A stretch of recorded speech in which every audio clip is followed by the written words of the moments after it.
Ya, oke, baik. Selamat sore semuanya. Assalamualaikum warahmatullahi wabarakatuh.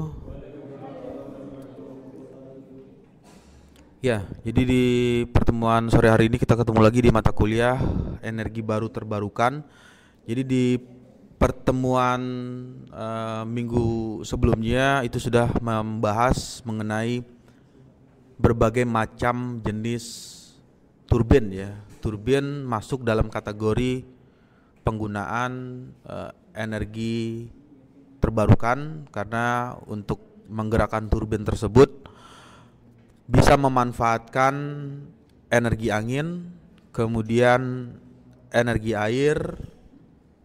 Jadi energi tersebut bisa diperbarui ketika habis dipergunakan.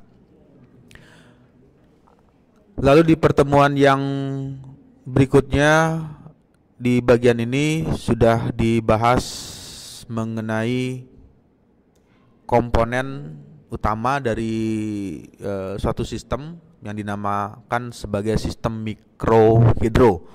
Nah, ini adalah bagian-bagian yang nantinya kalau misalnya ada mengambil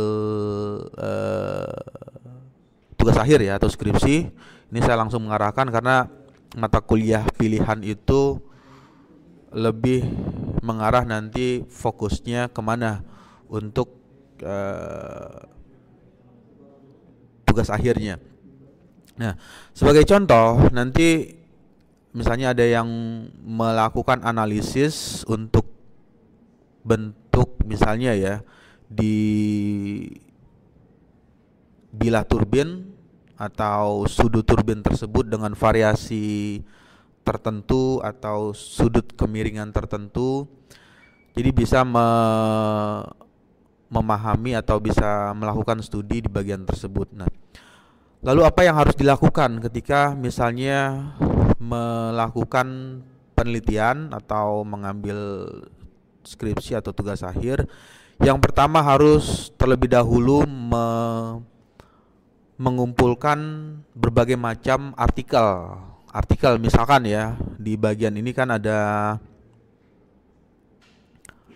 penjelasan. Nah, misalnya ini cerita tentang turbin. Di bagian tersebut nanti harus mengumpulkan macam-macam jenis water turbin, turbin air ya. Karena turbin itu ada kategorinya, ada turbin angin, ada turbin air. Nah, di bagian ini turbin airnya itu harus dikumpulkan dulu atau dicari previous studi sebelumnya sudah sampai mana penelitian yang mengkaji tentang turbin air tersebut. Nah, ketika mendapatkan gap itu tahu ya, celah, riset gap. Jadi celahnya itulah nanti yang bisa dimasuki atau bisa diambil kajiannya atau studinya untuk melakukan penelitian. Nah, misalnya di bagian turbin. Kemudian ada juga misalkan ya, ini ilustrasi lagi. Ada yang mencoba menganalisa. Ini analisa di bagian sini ya. Ini ada sudut kemiringan yang awalnya, ini kalau bisa dihitung ini ada sudut ya. Nah, sudut kemiringan. Sudut kemiringan tersebut memberikan pengaruh.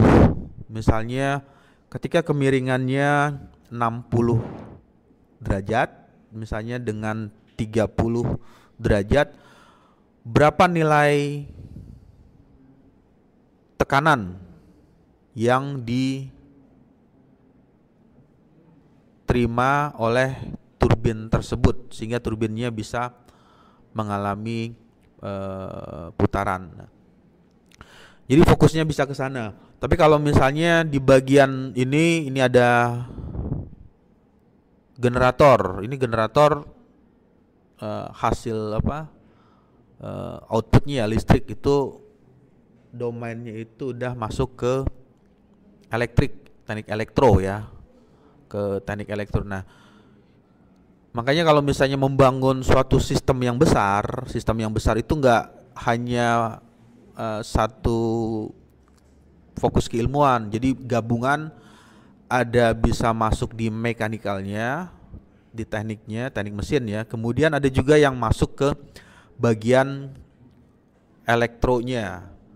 Kemudian kalau misalkan ini dibuat lagi ke dalam struktur sistem yang lebih besar, nanti bisa juga melibatkan teknik sipil untuk konstruksi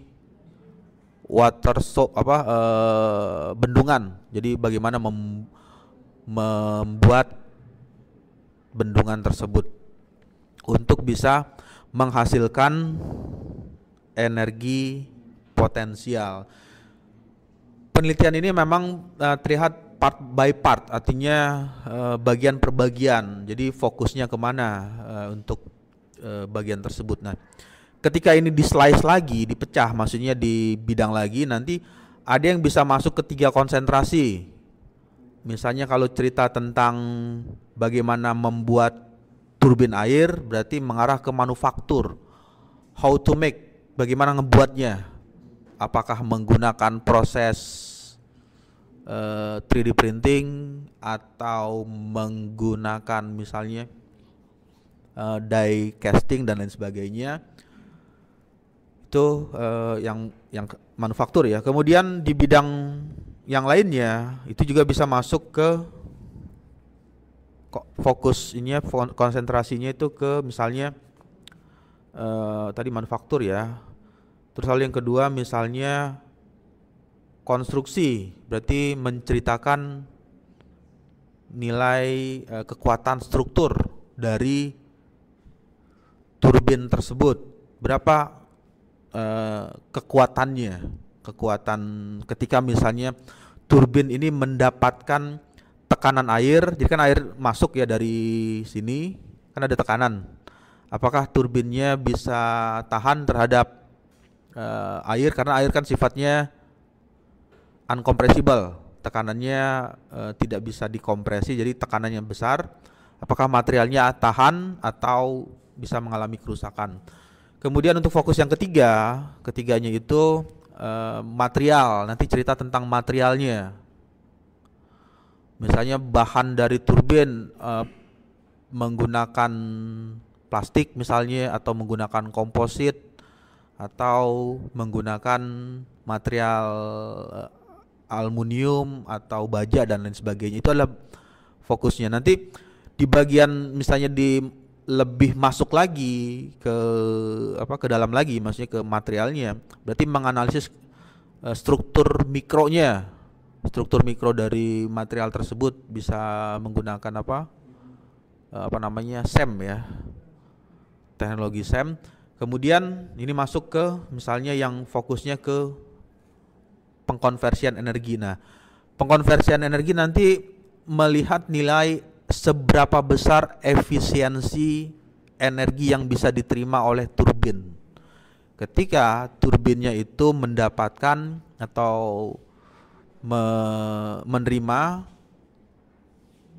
gaya atau tekanan dari air dengan misalnya variasi sudut kemiringan tertentu atau bentuk aerodinamika tertentu. Nah, itu adalah nanti muaranya atau arahnya itu seberapa besar nilai efisiensi energi yang dikonversikan dari awalnya itu energi kinetik berubah menggunakan mekanisme turbin ini. Di bagian akhir berubahnya itu untuk bisa menggerakkan turbin, dan turbin terhubung dengan generator bisa berputar dan bagian akhirnya mengeluarkan energi listrik. Nah, itu adalah bagian-bagian yang panjang ya, proses pengubahan awal dari energi pertamanya itu air, kemudian masuk ke turbin. Nah, ini di bagian turbin ini adalah domainnya di mechanical engineering. Kemudian kalau udah cerita tentang generatornya, misalnya berapa lilitan kumparan atau generatornya atau apa model bentuk generatornya, ini masuk ke bagian elektrikalnya. Nah, di bagian selanjutnya adalah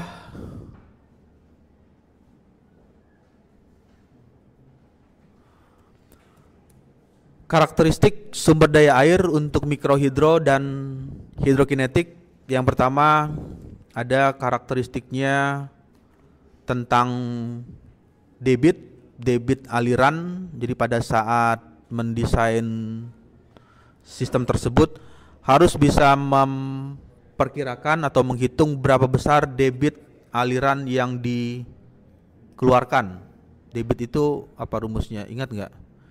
Q sama dengan V dikali A ya. Berapa besar kecepatan air dan luas penampang.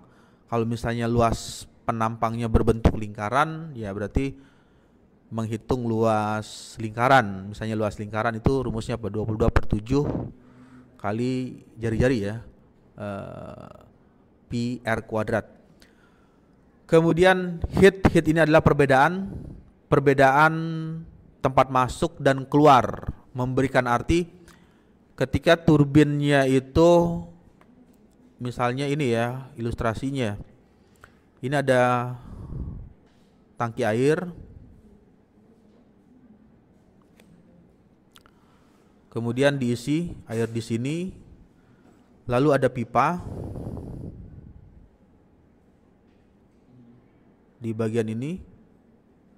Nah, kemudian di bagian selanjutnya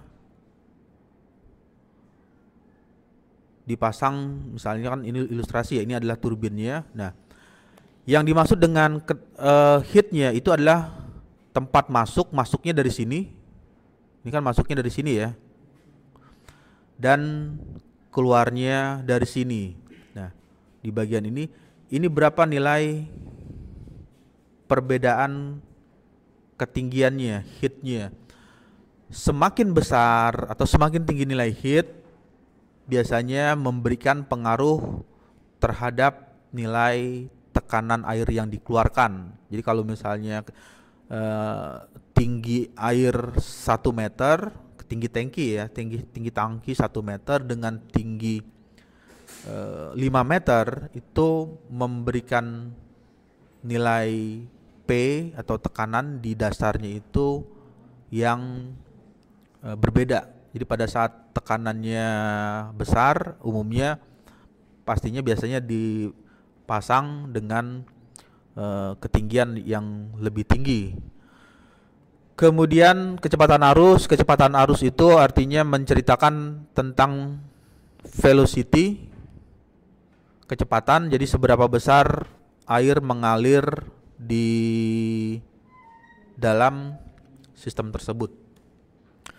Nah, ini adalah equation atau rumusnya mengenai daya potensial. Jadi berapa besar daya potensial hidrolik yang didapat ketika menggunakan variasi ketinggian, tinggi jatuh air.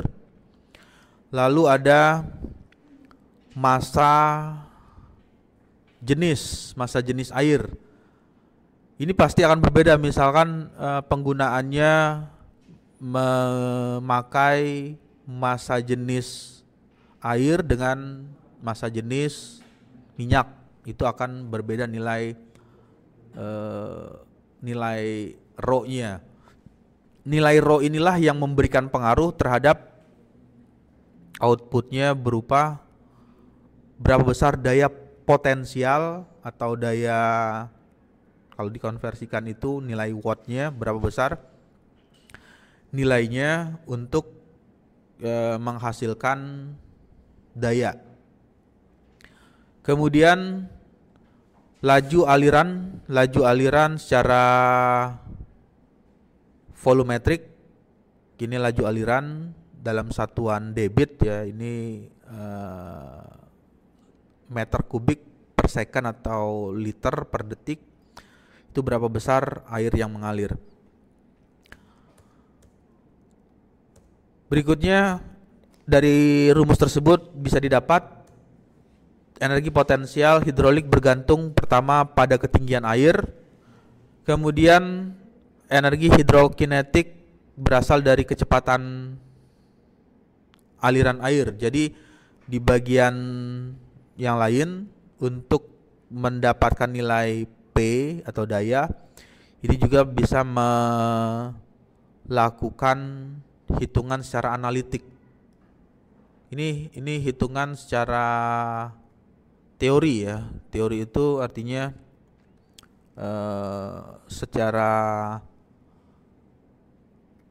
secara hitungan atau bisa dikatakan kondisi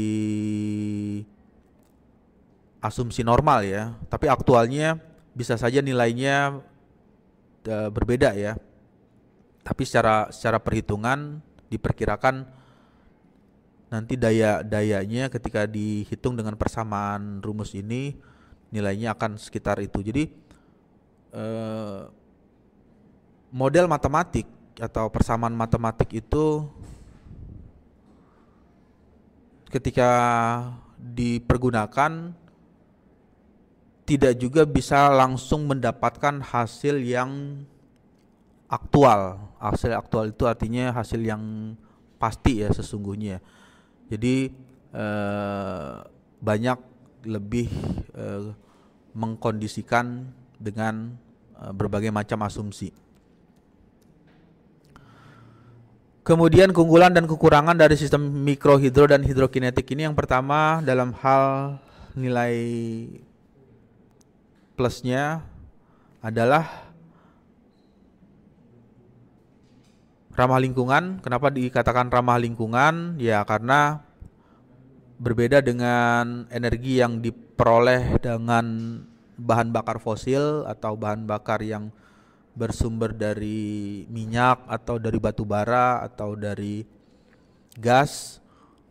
Ketika dipergunakan mengeluarkan outputnya itu emisi gas buang ya. Tapi di bagian mikrohidro ini hanya memanfaatkan aliran air, jadi tidak terlalu berdampak terhadap ekosistem atau lingkungan yang di sekitarnya. Kemudian biaya operasional relatif rendah setelah diinstalasi awal. Jadi pada saat sistem tersebut sudah terbuat atau sudah jadi 100% dan sudah bisa beroperasi, ini di bagian operasionalnya atau biaya sistem perawatan itu lebih rendah setelah sistem tersebut dibuat. Lalu yang berikutnya, cocok atau sesuai untuk daerah terpencil, daerah yang sulit dijangkau dengan listrik. Ini dikatakan cukup sesuai sebagai sumber listrik mandiri. Tetapi ada beberapa kekurangan. Yang pertama, ketika sistem ini memanfaatkan mikrohidro dan hidrokinetik itu, sumber awalnya adalah memanfaatkan energi air ya. Energi air ini juga sama. Nah, ketika lingkungan atau di daerah tersebut mengalami perubahan, yang awalnya ada kondisi hujan atau misalnya kemarau ya. Kalau di Indonesia kan ada 2 musim ya, musim hujan dan musim kemarau. Nah, ini sangat bergantung, kelemahannya di situ. Jadi kalau tadi ada menggunakan bendungan atau saluran penampungan, pada saat terjadi musim kering ya tekanan air akan berkurang atau mengalami penurunan. Nah, dengan mengalami penurunan atau berkurangnya tekanan air tersebut berpengaruh terhadap energi yang dihasilkan untuk bisa memutar bagian turbin. Itu adalah bagian yang menjadikan hal tersebut dikatakan fluktuasi. Fluktuasi itu berubah terhadap time, waktu. Misalnya di sekarang bulan apa nih, bulan Mei ya, musim hujan, tapi nanti di bulan Agustus atau di bulan depan, bulan berikutnya, ya bisa saja kondisi tersebut masuk ke dalam kondisi musim kering. Nah, inilah yang menjadikan hal tersebut berpengaruh terhadap energi yang dihasilkan. Kapasitas terbatas ya kalau menggunakan aliran air di daerah tertentu ketika airnya hujannya tinggi atau musim kering, ini sangat berpengaruh.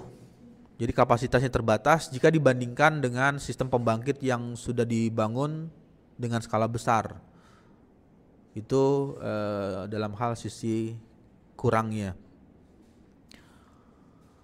Lalu yang selanjutnya adalah di bagian berikutnya saya akan masuk lagi ke energi yang lain ya. Sampai sini ada pertanyaan nggak atau ada yang mau ditanyakan?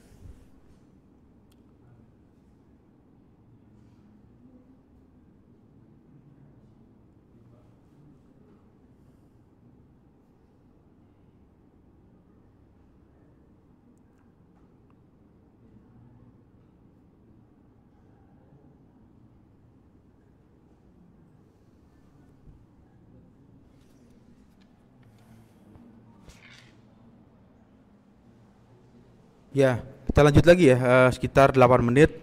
Nah, yang tadi sudah diceritakan mengenai energi dari air. Kemudian ada beberapa yang lain yang masuk dalam kategori macam-macam energi terbarukan.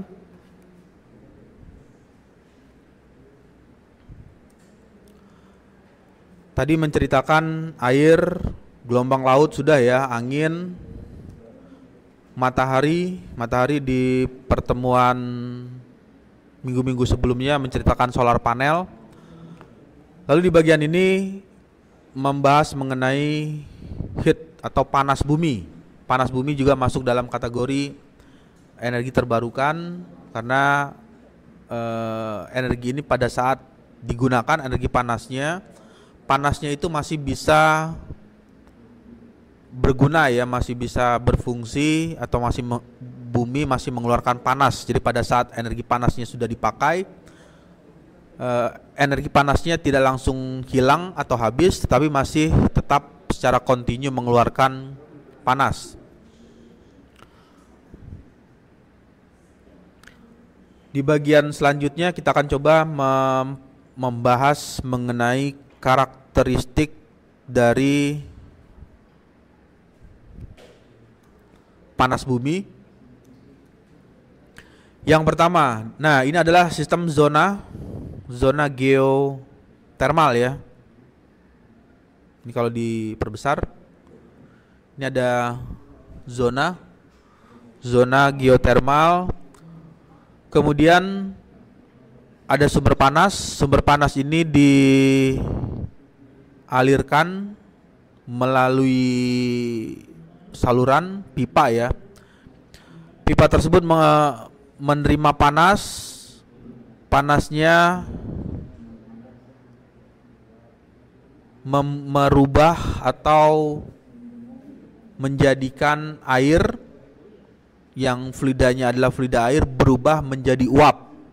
Jadi ada perubahan fase di bagian ini. Di sini ada perubahan fase fluida dari fluida cair berubah menjadi fluida uap.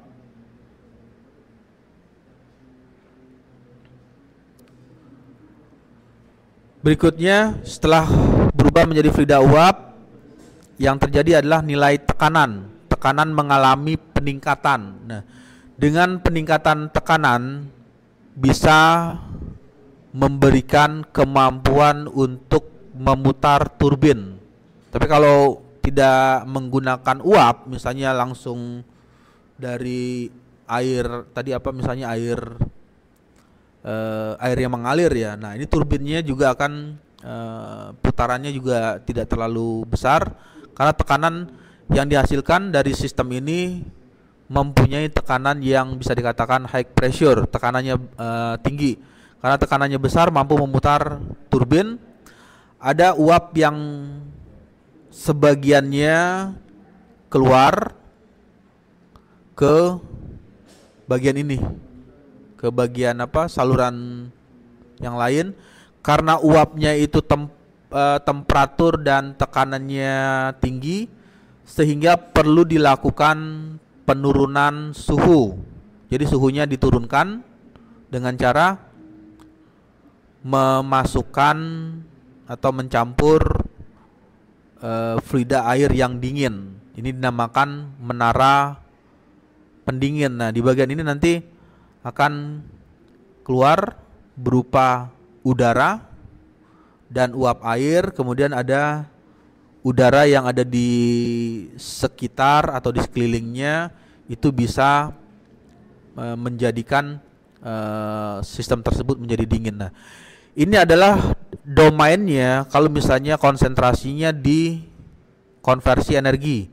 Jadi nanti bisa masuk ke bagian ini ya.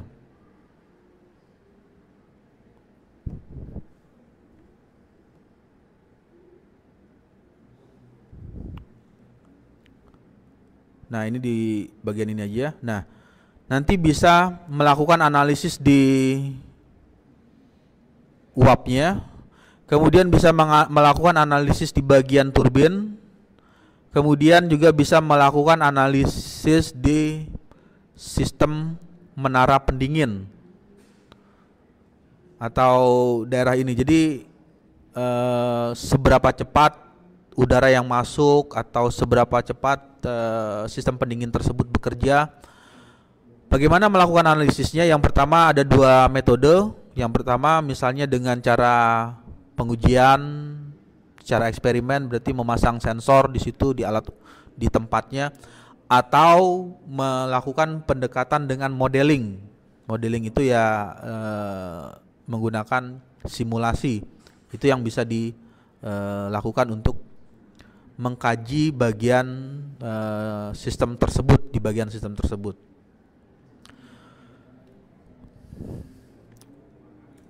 Berikutnya prinsip dasar dari energi geotermal. Yang pertama, energi geotermal ini adalah energi yang berasal dari panas. Panas tersebut diperoleh dari hasil energi yang disimpan di dalam bumi. Kemudian sumber panas ini berasal dari proses pembentukan bumi, kemudian bisa juga terjadi karena adanya radioaktif dan aktivitas geologi di dalam bumi ya. Lalu energi geotermal dapat ditemukan di berbagai kedalaman, mulai dari lapisan paling dangkal hingga ke reservoir yang paling dalam. Lalu yang selanjutnya di bagian berikutnya adalah panas yang dihasilkan dapat dimanfaatkan untuk berbagai keperluan. Sebagai contoh untuk pembangkit listrik, untuk pemanas ruangan. Kalau di Indonesia kan pemanas ruangan pakai apa? Kayu bakar ya. Tapi ada di negara di mana tuh pemanas ruangannya dari panas bumi.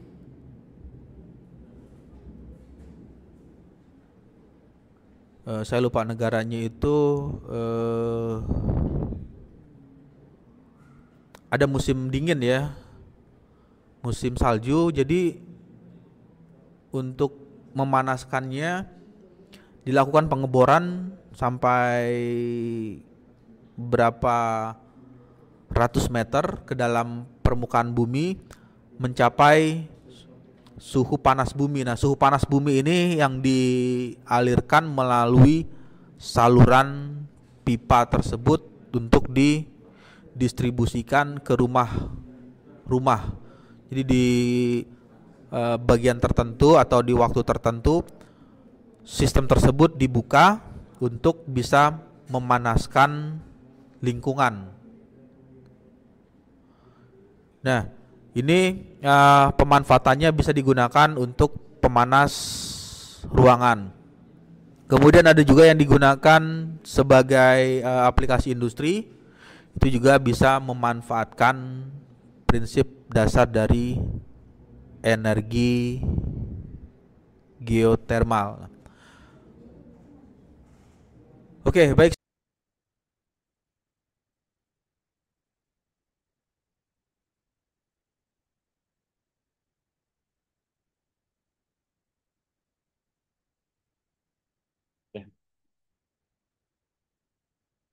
Ya. Bentar, bentar, bentar. Baik, Assalamualaikum warahmatullahi wabarakatuh. Baik, selamat sore teman-teman semuanya. Baik, kita pada kesempatan kali ini izinkan saya dan juga rekan saya Sabrina Nuhairnisa dengan NIM 26 dan juga saya Van Ramadan dengan NIM 025 izinkan untuk mempresentasikan mengenai review jurnal yang telah kita laksanakan terhadap salah satu referensi jurnal kita yang berjudul Biofouling Detection and Classification in Tidal Stream Turbine through Soft Voting Enable Transfer Learning of Video Image. Boleh dilanjut? Baik, ini sekilas highlight yang bisa kita lihat dari jurnalnya. Boleh dilanjut, Sob?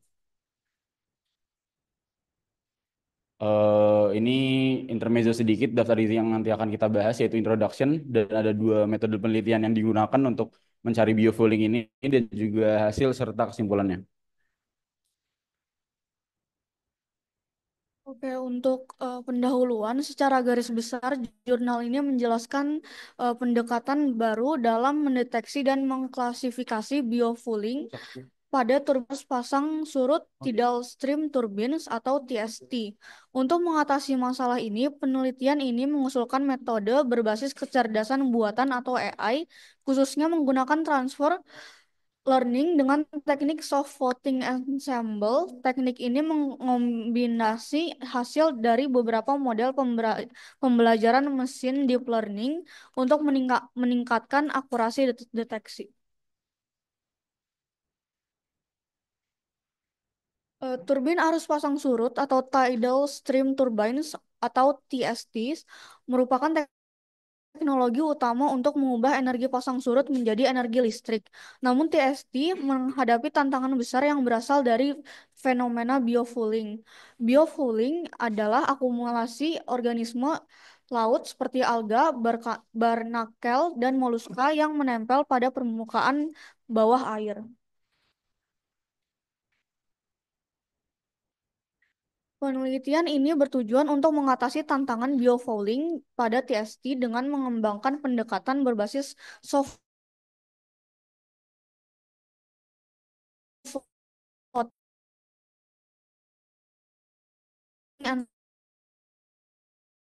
dan studiakan metode yang handal untuk mendeteksi biofouling pada TST dengan akurasi hingga 90% pada dataset besar.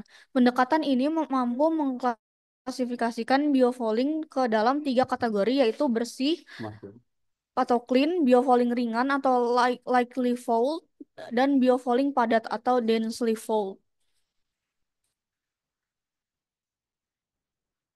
Baik, selanjutnya untuk metode penelitian pertama itu dilakukan di Shanghai Maritime University dan juga Lehigh University. Kedua dataset ini dirancang untuk menstimulasikan kondisi biofouling pada bila turbin arus pasang surut atau TST dan dikategorikan berdasarkan tingkat biofoulingnya yaitu bersih, biofouling ringan, dan juga biofouling padat.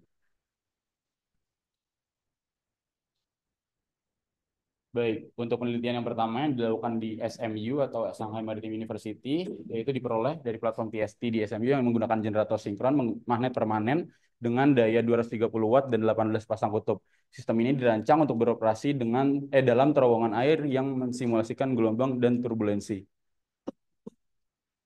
Baik, hasilnya didapatkan pertama yaitu proses simulasi biofouling. Biofouling disimulasikan dengan membungkus tali pada bilah turbin untuk menciptakan tekstur yang menyerupai biofouling alami dan juga dataset awal terdiri dari 25 gambar yang telah dikumpulkan dan dikelompokkan ke dalam 3 jenis kategori seperti gambar di bawah.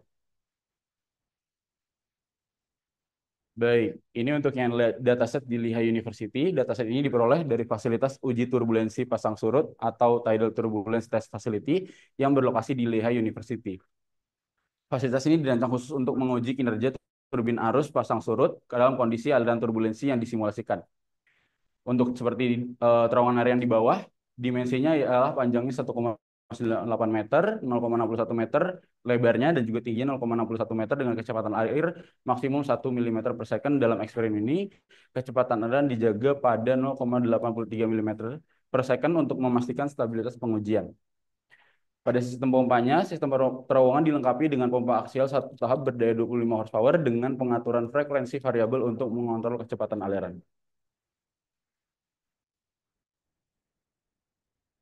Baik, model turbin yang digunakan ialah model skala 1:20 dari turbin pasang surut 3 bilah dengan desain turbin seperti teman-teman yang bisa baca di sini dengan diameternya 0,279 meter dengan panjang chord bilah 0,014 meter, profil bilah, rotor dan seterusnya.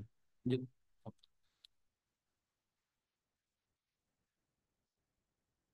Baik, di sini kita didapat bilah turbin disimulasikan menggunakan manik-manik plastik sebagai pengganti organisme laut alami. Manik-manik ini ditempatkan pada permukaan bilah untuk merepresentasikan tingkat biofouling yang berbeda dengan didapat lightly folded dan juga densely folded.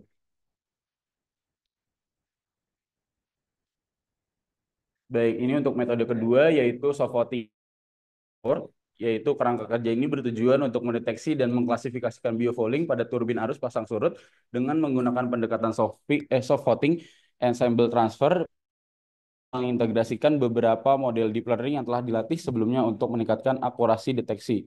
Proses ini mencakup beberapa langkah utama yaitu akuisisi dan promosesi learning, pelatihan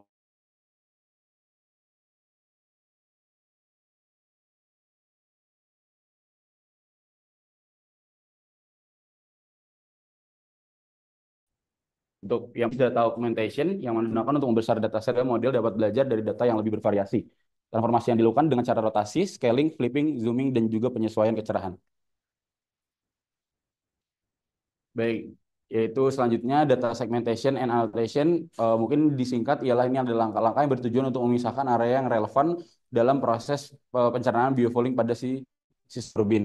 Dengan sistemnya seperti bisa dilihat yaitu grayscale conversion, losu, morphological operation, dan dilanjut dengan segmentation dan labeling yaitu border region clearing, connected component labeling, dan juga boundary highlighting.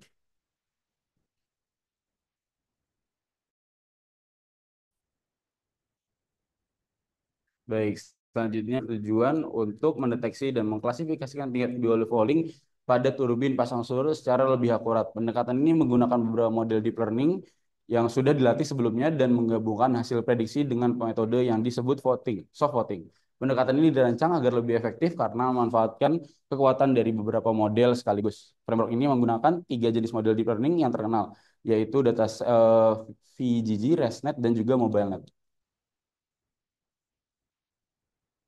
Pada transfer learning digunakan suatu fungsi yaitu fungsi sigmoid yang mana fungsi ini digunakan dalam pembelajaran mesin khususnya dalam klasifikasi biner. Fungsi ini memiliki kemampuan untuk mengubah nilai masukan X menjadi keluaran yang berada dalam rentang 0 hingga 1. Yang mana transfer learning ini adalah suatu teknik pembelajaran mesin di mana model yang sudah dilatih untuk tugas tertentu digunakan kembali untuk tugas lain. Dengan beberapa model penyesuaian seperti dataset yang sudah dilakukan, dimanfaatkan ini untuk mendeteksi biofouling yang ada. Teknik ini sangat membantu karena model pre-train ini sudah mengerti pola dasar dalam gambar seperti bentuk dan tekstur yang telah diuji sebelumnya. Lanjut. Baik, ini untuk evaluasi yang telah dilakukan dari metode penelitian yang telah dilakukan. Ini adalah bentuk evaluasinya dengan beberapa rumus yang diuji. Seperti yang pertama adalah rumus akurasi, dan juga presisi, yang mana bisa kita lihat sama-sama akurasi merupakan metrik dasar yang mengukur persentase prediksi yang benar terhadap total prediksi yang dilakukan. Lalu presisi yang itu mengukur seberapa banyak prediksi positif yang benar-benar relevan. Selanjutnya ialah recall yang mana mengukur kemampuan model dalam mendeteksi semua kasus positif dan juga F1 score yang mana rata-rata harmonis dari presisi dan recall. Ini memberikan keseimbangan antara keduanya, khususnya jika dataset tidak seimbang. Untuk hasilnya, yang pertama ada pengklasifikasi soft voting ensemble yang diusulkan mencapai akurasi 83% untuk dataset Shanghai Maritime University atau SMU dan 90% untuk dataset Lehigh University atau LU yang menyoroti dampak ukuran dataset pada kinerja klasifikasi. Dataset SMU awalnya terdiri dari 25 gambar yang ditambah menjadi 1980 gambar yang dikategorikan menjadi gambar bersih, sedikit kotor, dan sangat kotor. Sebaliknya, dataset LU diperluas dari 1.200 menjadi 5.490 sampel yang menunjukkan dampak signifikan ukuran dataset pada kinerja klasifikasi. Pengklasifikasian soft voting ensemble menggunakan tiga model jaringan saraf konvolusional, FGG, ResNet, dan MobileNet.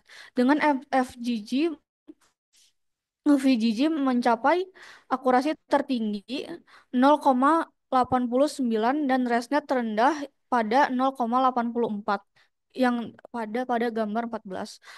Metrik presisi menunjukkan bahwa VGG memiliki presisi 0,90 sementara ResNet menunjukkan presisi terendah yaitu 0,76 yang menyoroti variabilitas dalam kinerja model. Eh, Analisis perbandingan metrik evaluasi pada gambar atau figur di 14 ini mengungkapkan bahwa VZG secara konsisten mengungguli model lain dalam hal akurasi dan presisi yang menunjukkan kekokohannya dalam mendeteksi dan mengklasifikasi kondisi biofouling dengan secara akurat.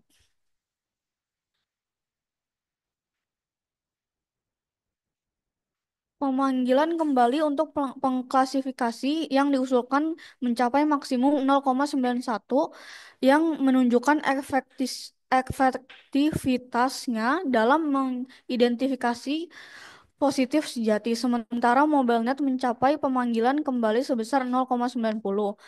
Hasil skor F1 menunjukkan bahwa ResNet mengungguli model lain dengan skor F1 maksimum 0,92, sementara MobileNet memiliki skor F1 terendah yaitu 0,83. Kurva pembelajaran menunjukkan bahwa akurasi pelatihan dan validasi meningkatkan seiring dengan jumlah periode yang menunjukkan kemampuan model untuk belajar secara efektif dari kumpulan data tambahan. Kurva pembelajaran untuk pengklarifikasi MobileNet, ResNet, dan VGG diilustrasikan pada gambar 15 di sini.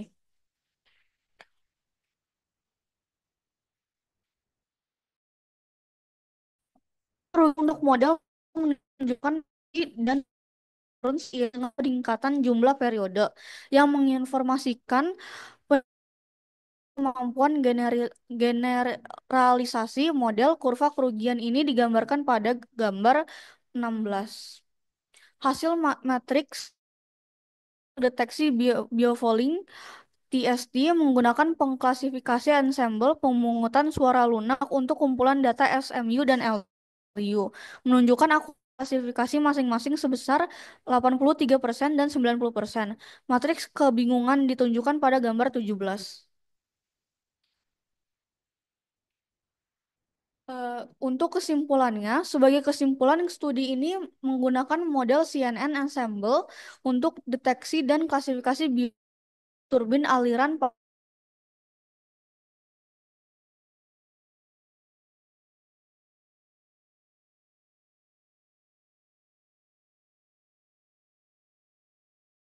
bahan data pemakul dataset biofouling. Analisis menunjukkan bahwa set data LU 90% lebih akurat daripada SMU 83% karena ukuran sampelnya yang lebih besar. Model VGG mencatat akurasi tertinggi sementara ResNet menunjukkan kinerja yang seimbang. eh, Teknik pemrosesan data seperti normalisasi gambar dan penyesuaian pencahayaan penting untuk meningkatkan keandalan klasifikasi. Penelitian mendatang dapat mengeksplorasi arsitektur pembelajaran mendalam yang lebih canggih untuk meningkatkan deteksi biofouling secara real time.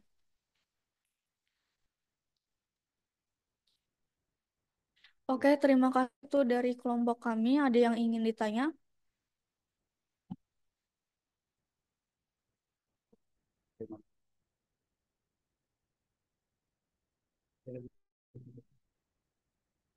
Oke, sebelumnya izin perkenalan diri, nama saya Firmansyah, NIM 010. Pertanyaan saya adalah, apa manfaat utama penggunaan transfer learning dalam konteks energi baru terbarukan seperti turbin arus pasang surut? Terima kasih.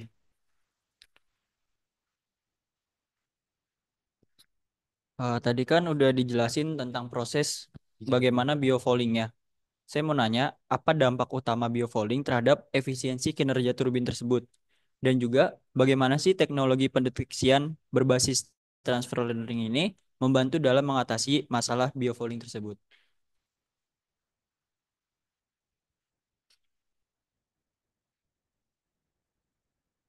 Ya, izin bertanya. Sebelumnya perkenalkan nama saya Bayu Adistia dengan NIM 22.103.11.014. Saya izin bertanya perihal tentang bagaimana sih mekanisme sistem soft voting enable untuk mendeteksi biofouling terhadap di turbine itu sendiri. Cukup.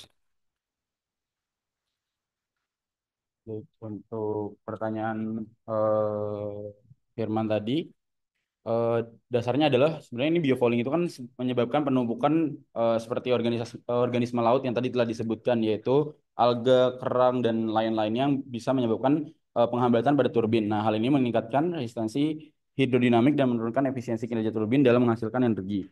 Teknologi pendeteksian berbasis transfer learning membantu mengatasi masalah ini dengan mengidentifikasikan dan mengklasifikasikan secara otomatis dari video image. Pendekatan ini memungkinkan pemeliharaan yang lebih cepat dan efisien melalui pemantauan yang akurat dan juga real time. Itu untuk pertanyaan dari apa dampak utama biofouling. Boleh dilanjut, Sabrina? Untuk pertanyaan Yusuf tadi, untuk dampak utama biofouling, biofouling itu menyebabkan penumpukan organisme laut. Hmm? Yang lain, yang bawah-bawah. Oh, yang bawah. Yang 2 sama 3. Oh, oke. Buat pertanyaan Bayu ya. Pertanyaan Bayu, mekanisme kerja dari sistem soft voting. Sistem soft voting ensemble bekerja dengan menggabungkan hasil prediksi dari beberapa model pembelajaran mesin yang berbeda. Setiap model memberikan probabilitas terhadap kelas tertentu dan sistem menghitung rata-rata dan probabilitas untuk menghasilkan keputusan akhir. Pendekatan ini meningkatkan akurasi klasifikasi dengan manfaat kekuatan kolektif dari model-model yang digunakan.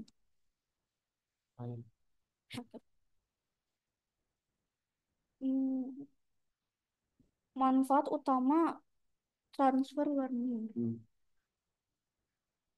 Manfaat utama transfer learning itu memungkinkan eh, penggunaan model pralatih yang telah belajar dari dataset besar seperti ImageNet untuk diterapkan pada tugas spesifik dengan dataset yang lebih kecil. Dalam konteks turbin arus pasang surut eh, ini manfaat utama adalah efisiensi waktu, akurasi tinggi pada data terbatas, dan penerapan lebih cepat. Baik, sudah dijawab, sudah terjawab teman-teman. Nah, oke. Baik, terima kasih atas atensinya. Kami tutup. Terima kasih. Wabillahi taufiq wal hidayah. Wassalamualaikum warahmatullahi wabarakatuh.